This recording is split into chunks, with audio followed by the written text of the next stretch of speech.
प्यारे साथियों, आप लोगों के अप्रतिम सहयोग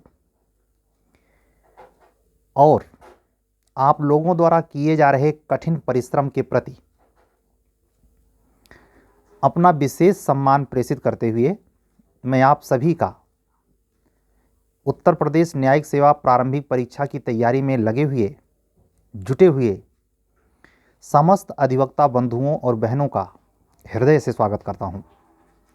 अपने इस न्यायिक सेवा से जुड़े हुए चैनल के साधारण से मंच पर हमारी कोशिश अपने अध्ययन के प्रति एकाग्रता को सुनियोजित करने में ही है। उसी के प्रति हमारा सच्चा समर्पण भी होना चाहिए। वो जो बहुचर्चित, बहुविख्यात लेकिन फिर भी संभव है कि नव पीढ़ी के आगंतुक नए शहरी पृष्ठभूमि में पले बढ़े, एकेडमिक रूप से इंजीनियरिंग या मेडिकल लाइन में आगे बढ़ गए, हिस्ट्री सोशल साइंस से अपरिचित, सामाजिक संस्कृति से वंचित ऐसे अधिवक्ता बंधु और बहन हो सकती हैं जिनको महाभारत का ज्ञान न हो। अन्यथा जिस उम्र में ये परीक्षा होती है, 22 साल की उम्र चाहिए न्यूनतम, और मैक्सिमम रिजर्वेशन कोटे में 40, जनरल कोटे में 35 ईयर। उस कोटे के अंतर्गत जितने भी स्टूडेंट वर्तमान 2023 के उस न्यायिक सेवा भर्ती के लिए जा रहे हैं जो 2022 के नाम से आई है, और 2023 में 12 फरवरी को आपकी प्रारंभिक परीक्षा सुनिश्चित है। जिन बच्चों का 3000 समथिंग प्रारंभिक परीक्षा में अंतिम चयन होना है, मैं बात सिर्फ प्रारंभिक परीक्षा की कर रहा हूं, उनकी कॉमन उम्र 28 से 32 के बीच ही होगी। ये वो अवस्था है जब आप लॉ ऑनर्स की डिग्री लिए हों या लॉ त्रिवर्षीय कोर्स से गुजर के आप आए हों।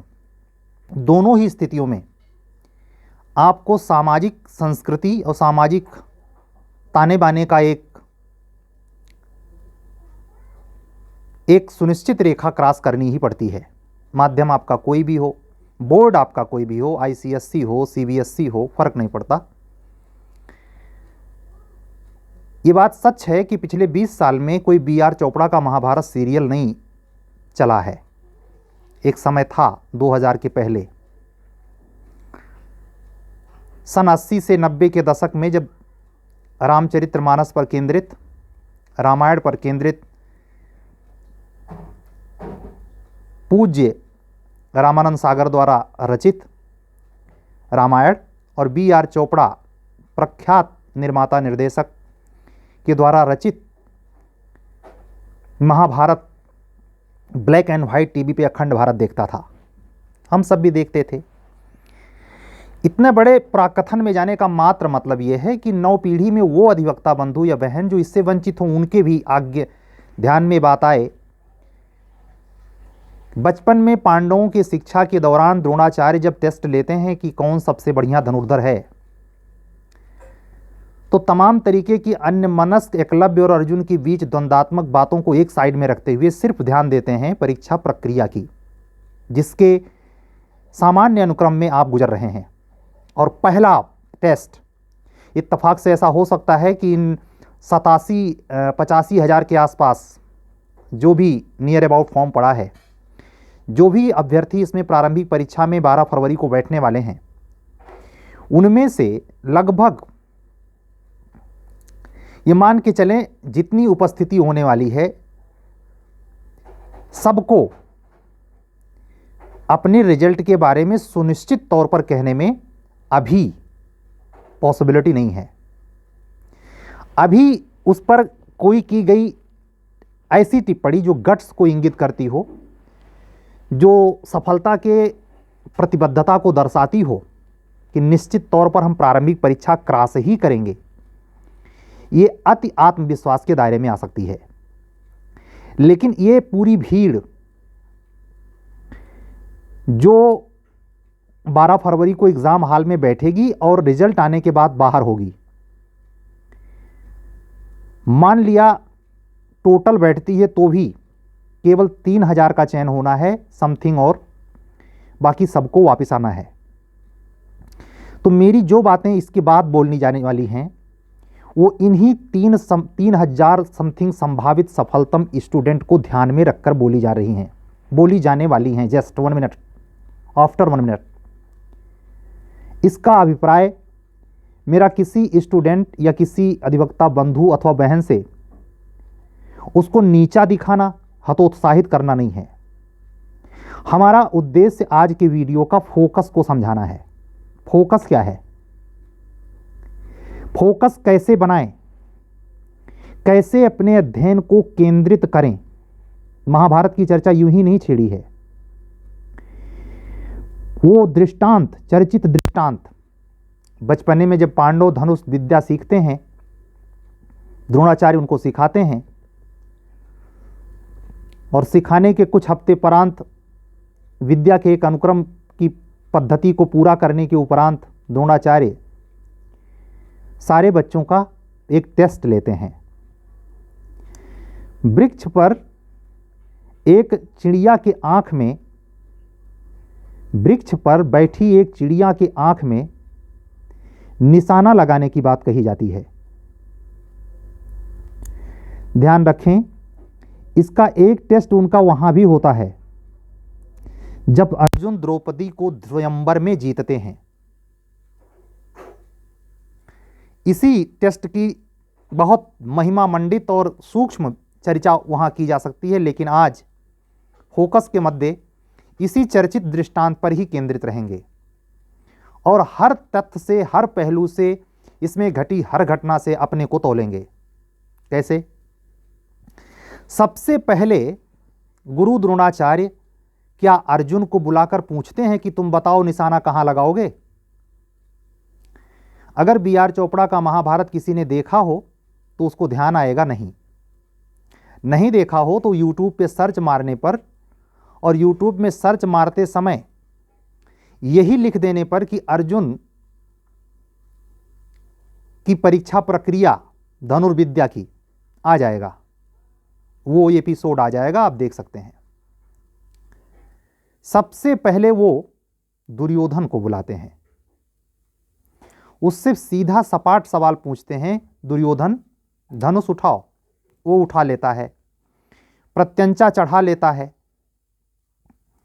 तीर छोड़ने के पहले द्रोणाचार्य दुर्योधन से पूछते हैं, दुर्योधन बताओ तुमको क्या क्या दिखाई दे रहा है? तो वो उत्तर देता है, दुर्योधन उत्तर देता है कि उसे पूरा पेड़ दिखाई दे रहा है, डाल दिखाई दे रहा है, पेड़ के उस पार आसमान दिखाई दे रहा है, आप भी बगल में खड़े हैं, हमको दिखाई पड़ रहे हैं, हमारे बंधुवर खड़े हैं, दिखाई पड़ रहे हैं।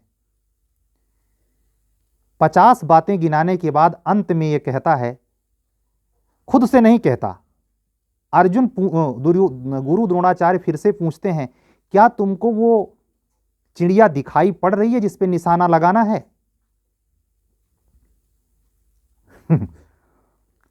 तब दुर्योधन को ख्याल आता है, हां जैसे सब दिखाई दे रहा वैसे वो भी दिखाई दे रही है, मारूं? गुरु द्रोणाचार्य उसको सलीके से मना कर देते हैं कि नहीं, तुम तीर नहीं छोड़ोगे, अब नंबर युधिष्ठिर का है। उनसे जब पूछा जाता है कि आपको क्या दिखाई देता है, क्या दिखाई पड़ रहा है, तो उनमें जैसा उनका स्वभाव था, धर्मराज युधिष्ठिर थे, संवेदनशील सत्यनिष्ठ थे, सत्य बोलने का उनमें एक विशेष क्वालिटी थी। उनको जो जो दिखाई पड़ा वो सत्य सत्य बोलना शुरू किए। शायद उनमें आत्मबोध भी रहा होगा कि और किसी से मतलब क्या रखेंगे गुरु द्रोणाचार्य, लेकिन मुझसे तो इस बात का ध्यान रखेंगे कि मैं कम से कम झूठ नहीं बोल रहा हूं, मुझे जो दिखाई दे रहा है मैं वही कहूंगा, वही सत्य मानेंगे भी गुरु द्रोणाचार्य। इसी बात की परीक्षा अश्वत्थामा वाले प्रकरण में गुरु द्रोणाचार्य युधिष्ठिर और अश्वत्थामा के पुत्र की भी होती है, अस्तित्व लेता है। ये घटना जो मैं आपको सुना रहा हूं, इसमें इतने कोण हैं, इतनी प्रतियोगिता की अनंत संभावनाएं हैं। विश्लेषण करिए, समझिए। आप इन पांचों पांडवों में से कौन हैं? आगे बात बढ़ाऊं, पहले यह बता देता हूं कि युधिष्ठिर को क्या दिखा। युधिष्ठिर ने सबसे पहले गुरु द्रोणाचार्य के गले में माला देखी, धर्मानुरागी। पेड़ पर उस सुकोमल पक्षी को भी देखा। इतना ही उन्होंने नहीं कहा, उन्होंने अपने तरफ से जोड़ा, हां वो कोमल पक्षी भी। उनका ऐसा कहने का मतलब यह था कि गुरु द्रोणाचार्य नाहक ही परीक्षा के लिए इस पक्षी का बल लेने पर तैयार हैं। और चीजें ऐसी देखी, डाल साग पात देखा, बिल्कुल थोड़ा सा हटके, लेकिन धर्म के लबादे में, सत्य के लबादे में दुर्योधन से थोड़ा युधिष्ठिर अलग थे। ऐसे एक एक करके सारे पांडवों की बारी आई। सबको उस पक्षी के सिवाय, पक्षी के समेत, पक्षी के सिवाय, पक्षी के समेत जो कुछ दिख रहा था सबने बताया।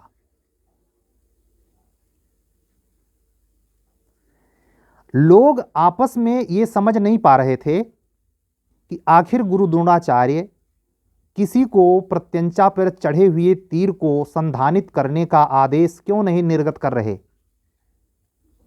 न उन्होंने दुर्योधन को कहा कि तुम तीर चलाओ, न उन्होंने युधिष्ठिर से कहा, न भीम से कहा, न नकुल से कहा, न सहदेव से कहा। क्या बात है, क्या माजरा है? जब किसी को नहीं कहा तो बारी ऑटोमेटिक बचे हुए अर्जुन की आई। अभी थोड़ी देर बाद चर्चा करूंगा अंत में उनको बुलाने का मकसद क्या था। गुरु द्रोण जानते थे, हर शिक्षक यानी जो गुरु है वो जानता है हमारा शिष्य कहां मजबूत है, कहां कमजोर है, इसको कहां अंतर हाथ सहारना है, कहां बाहर चोट पहुंचानी है सुंदर घड़ा बनाने के लिए। गुरु जानता है, गुरु जानते थे। गुरु द्रोण को पता था कौन निशाना लगाएगा, कौन सक्षम है। लेकिन इन गुरु द्रोण की भी छोड़िए, निशाना लगाने की भी बात सोचिए। थोड़ी देर के लिए आइए, दुर्योधन समेत इन बचे हुए 4 लोगों के बीच में उस समय क्या चल रहा होगा, यह महाभारत में नहीं दिखाया गया है, दिखाया भी नहीं जाना चाहिए। यह मनोविज्ञान का विषय है। कभी ठंडे दिमाग से सोचिए, जब तक अर्जुन की बारी नहीं आई और अर्जुन से सवाल पूछने के बाद अर्जुन ने जो कुछ भी उत्तर दिया, अभी उसको भी बताऊंगा, नहीं बता दिया होगा, उस बीच में इन चारों ने आपस में सोचा क्या होगा? क्या सोच सकते हैं ये? बता रहा हूं। सबसे पहले दुर्योधन सोच रहा है, उसको इसकी बिल्कुल चिंता नहीं है कि मैंने कुछ गलती की है, मैंने बहुत भोथरा उत्तर दे दिया है कि मुझे सब दिखाई दे रहा है, साग पात आसमान सब, आप भाई लोग, इस पे उसका निगाह नहीं था। वो कहां आ गया दुर्योधन? अरे अर्जुन को तो मानबे करते हैं शुरू से, हम प्रत्यंचा चलाते, हम निशाना लगा देते, इनाम हमको मिलता। हम तो शुरू से जान रहे हैं कि ये अर्जुन ऐसे कहेंगे। ये दुर्योधन सोच रहा है। युधिष्ठिर क्या सोच रहे हैं? युधिष्ठिर के सोचना, युधिष्ठिर सोच रहे हैं, ओह लगता है हमें नहीं कहना चाहिए था, हम नीति समझने में फेल कर गए। गुरु द्रोण से यह नहीं कहना चाहिए था कि सुकोमल प्रकृति, संवेदना की बात नहीं करनी चाहिए थी। लगता है गुरु द्रोण को बुरी लग गई बात। धर्मार्थी थे, सत्यनिष्ठ थे, शास्त्र सम्मत बातें करने वाले थे, तो युधिष्ठिर ने यह भी सोचा कि जो बात कड़वी हो, सच्ची हो भले हो, लेकिन कड़वी हो तो नहीं कहनी चाहिए। इस मंथन में युधिष्ठिर मंथन में है, युधिष्ठिर इसमें दिमाग लगा रहे हैं। भीम, इस चिड़िया में क्या रखा है? फालतू का गुरु द्रोणाचार्य एक चिड़िया को निशाना लगाने की सोच रहे हैं। अरे हमसे कहते तो पेड़वे उखाड़ देते, चिड़िया समेत पेड़वा उड़वा सब गायब हो जाता। भीम के प्रकृति के बहुत सारे कंपटीटर होते हैं। अभी बताऊंगा जो 85,000 में से 82,000 भेड़िया लौटेगी, उसमें से अर्जुन क्यों इतना कम होता है, और अर्जुन की संभावना किसी भी काल में, कितनी भी शिक्षा आ जाए, कैसी भी प्रतियोगिता की प्रक्रिया हो, हमेशा अर्जुन लिमिटेड होगा। यह त्रिकाल सच है। अभी आप खुद सहमति प्रकट करेंगे, हमारे कहने से नहीं। और मैं किसी भी कोण पर आज की बात के दरमियान यह कोशिश नहीं करूंगा कि मेरे कहने से आप माने। तार्किकता पर, अपने मनोवैज्ञानिक दृष्टिकोण से हमारी बातों को तोलें, निष्कर्ष में जाएं। न हम न आप, निष्कर्ष में जो बचेगा वो वही दृढ़ सत्य होगा जिसकी हम चर्चा करना चाहते हैं। समझ रहे हैं? नकुल सहदेव से पूछा गया, नकुल सहदेव भाला फेंक में बहुत नंबर 1, कहे इसके लिए धनुष चलाने की क्या जरूरत है, धनुष बाण की क्या जरूरत है, एक हाथ से हम भलवे फेंक के मार देंगे, लग जाएगा तीर निशाने पर। सहदेव की अपनी व्यथा कथा बचपने वाली रही।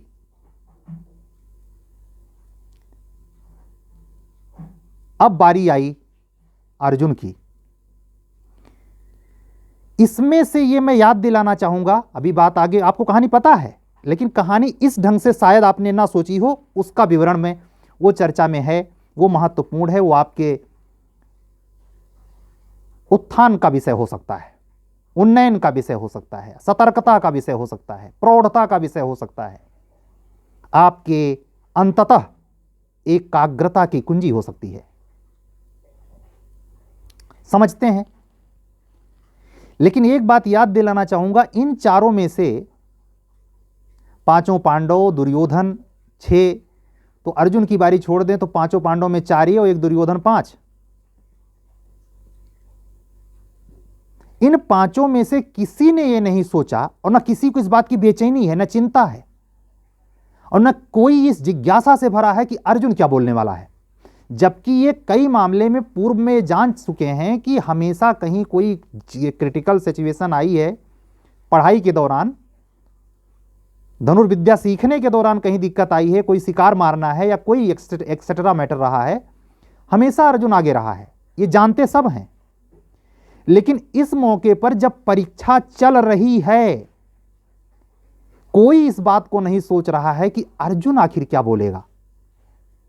मतलब अर्जुन क्या बोलेगा उसको सुनना चाहिए, अर्जुन ने क्यों ऐसा बोला इस पर विचार करना चाहिए, अर्जुन के बोलने का रहस्य क्या है इसको समझना चाहिए। ये सब बातें दूर, वो अपनी अपनी धुन में अपने अहंकार के साथ मगन मस्त हैं। अर्जुन की बारी आई। गुरु द्रोण ने पूछा कि अर्जुन, तुमको वृक्ष पे बैठे हुए पक्षी के आंख में निशाना लगाना है। कहे सर, कहे गुरु प्रवर मुझे पता है। कहे तो जो सवाल मैंने सबसे पूछा वही तुमसे पूछ रहा हूं, तुमको क्या दिखाई दे रहा है। अर्जुन ने प्रत्यंचा चढ़ाकर उत्तर दिया। ध्यान रहे, ये उत्तर का असर जब तक निशाना भिद नहीं गया तब तक उन बचे हुए 5 में से किसी पर नहीं पड़ा। उत्तर क्या था? गुरु द्रोण, मुझे पक्षी के आंख के सिवाय कुछ नहीं दिखाई दे रहा है।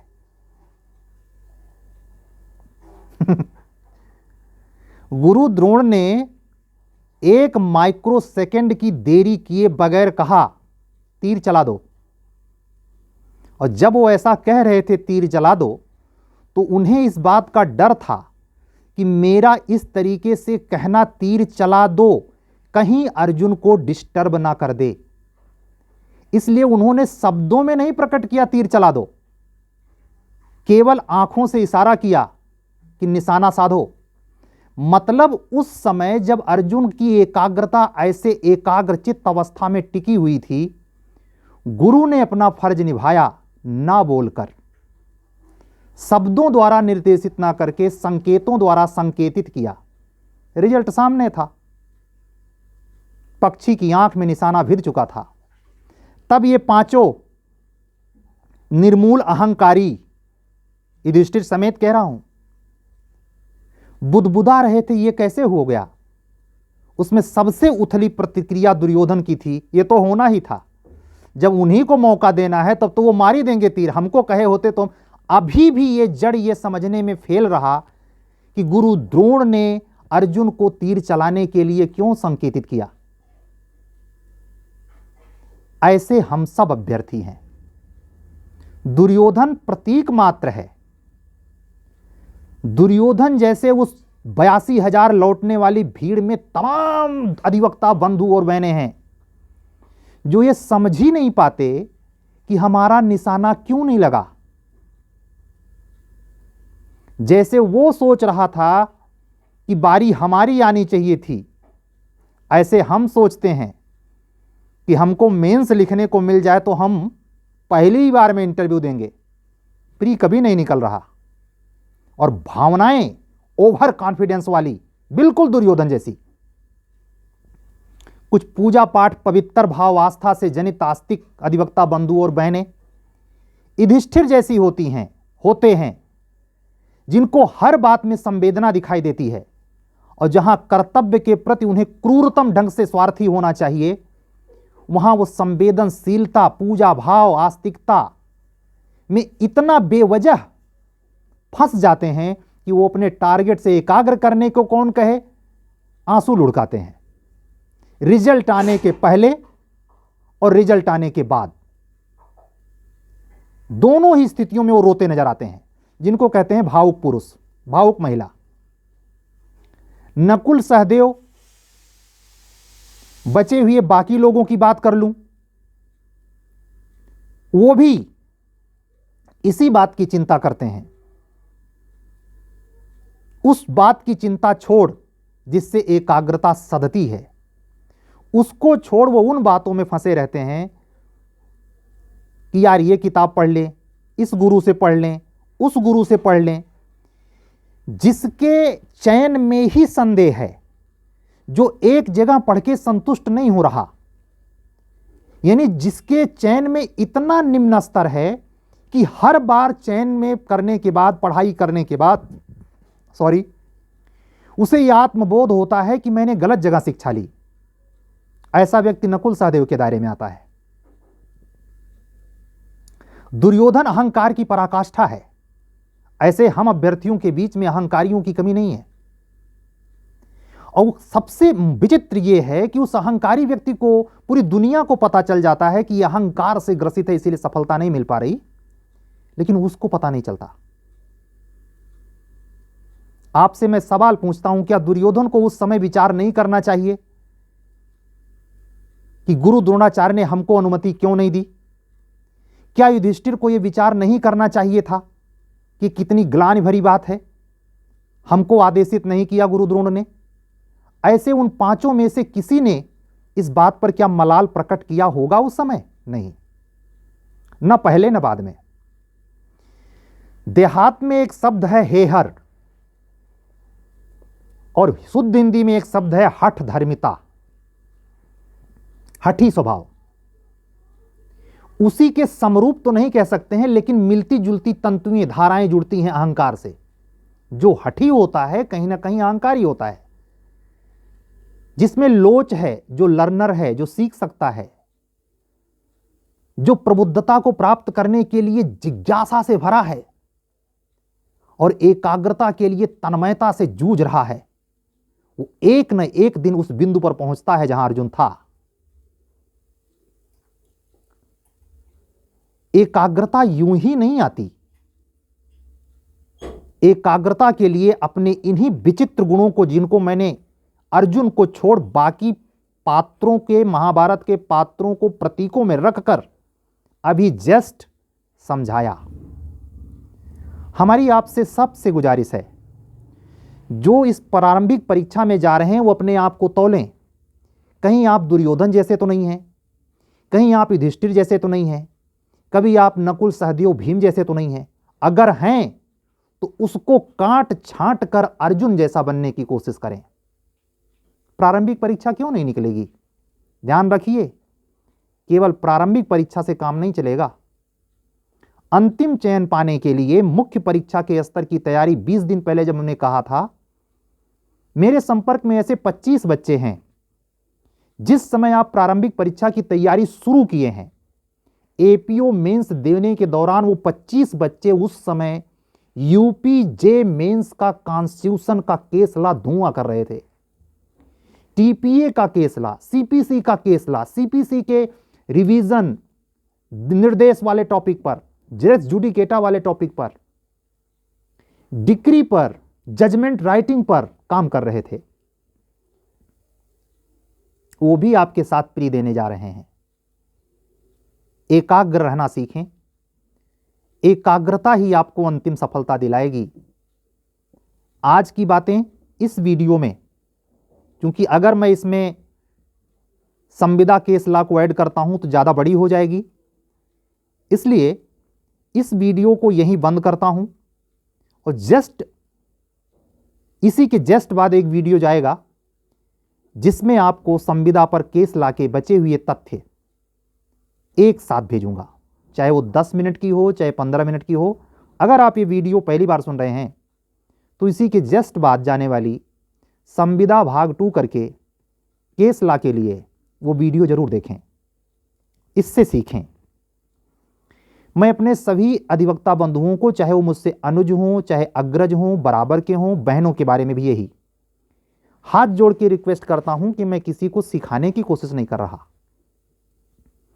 हर बार की तरह मैं पुनः याद दिला रहा हूं, मैं सिर्फ जो अनुभव पाया हूं शेयर कर रहा हूं, हो सकता आपके काम आ जाए। किसी अधिवक्ता बंधु अथवा बहन को अगर ऐसा लगता है कि मैं आपको सिखाने की कोशिश कर रहा हूं तो मैं माफी चाहता हूं। मेरी यह हैसियत नहीं।